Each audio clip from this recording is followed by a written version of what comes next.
মহান স্বাধীনতার ঘোষক শহীদ রাষ্ট্রপতি জিয়াউর রহমানের ৪৪তম শাহাদাত বার্ষিকী উপলক্ষে বেগমগঞ্জ উপজেলা ও চৌমুহনী পৌরসভা বিএনপির অঙ্গ ও সহযোগী সংগঠনের আয়োজনে শনিবার বিকেলে চৌমুহনী পাবলিক হল চত্বরে আলোচনা সভা ও দোয়া অনুষ্ঠানে ভিডিও কনফারেন্সে যুক্ত হয়ে প্রধান অতিথির বক্তব্য রাখেন বিএনপির ভাইস চেয়ারম্যান ও সাবেক মন্ত্রী বরকত উল্লাহ বুলু।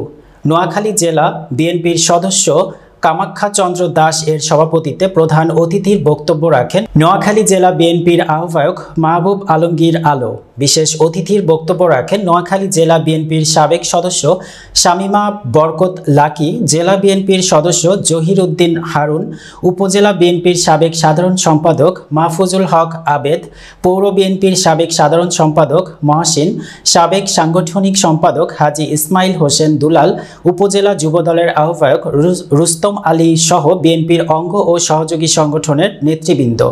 চৌমুহনী পৌরসভা যুবদলের ভারপ্রাপ্ত আহ্বায়ক আব্দুল রহমান বাহার ও যুগ্ম আহ্বায়ক মোহাম্মদ সাজ্জাদ এর নেতৃত্বে একটি মিছিল সভাস্থলে অংশগ্রহণ করেন।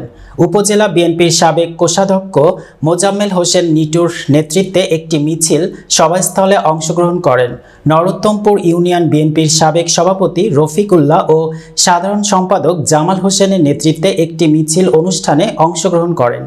হাজীপুর ইউনিয়ন বিএনপির সাবেক সভাপতি হাজী দুলাল মিয়া, সাধারণ সম্পাদক নুরুল আমিন এর নেতৃত্বে একটি মিছিল সভাস্থলে অংশগ্রহণ করেন। জিরোতলী ইউনিয়ন বিএনপির সাবেক সভাপতি বাবুল ও সাধারণ সম্পাদক মুস্তাফা কামাল এর নেতৃত্বে একটি মিছিল অংশগ্রহণ করেন। চৌমুহনী পৌরসভা ৭ নং ওয়ার্ড বিএনপির সভাপতি মুস্তফার নেতৃত্বে একটি মিছিল অনুষ্ঠানে অংশগ্রহণ করেন। রাজগঞ্জ ইউনিয়ন বিএনপির অঙ্গ ও সহযোগী সংগঠনের নেতাকর্মীরা একটি মিছিল নিয়ে অনুষ্ঠানে অংশগ্রহণ করেন। রসুলপুর ইউনিয়ন বিএনপির নেতৃত্বে একটি মিছিল সভাস্থলে অংশগ্রহণ করেন। গোপালপুর ইউনিয়ন বিএনপির অঙ্গ ও সহযোগী সংগঠনের নেতৃত্বে একটি মিছিল অনুষ্ঠানে অংশগ্রহণ করেন। কাদিরপুর ইউনিয়ন বিএনপির অঙ্গ ও সহযোগী সংগঠনের নেতৃত্বে একটি মিছিল সভাস্থলে অংশগ্রহণ করেন। শফিপুর ইউনিয়ন বিএনপির অঙ্গ ও সহযোগী সংগঠনের নেতৃত্বে একটি মিছিল অনুষ্ঠানে অংশগ্রহণ করেন।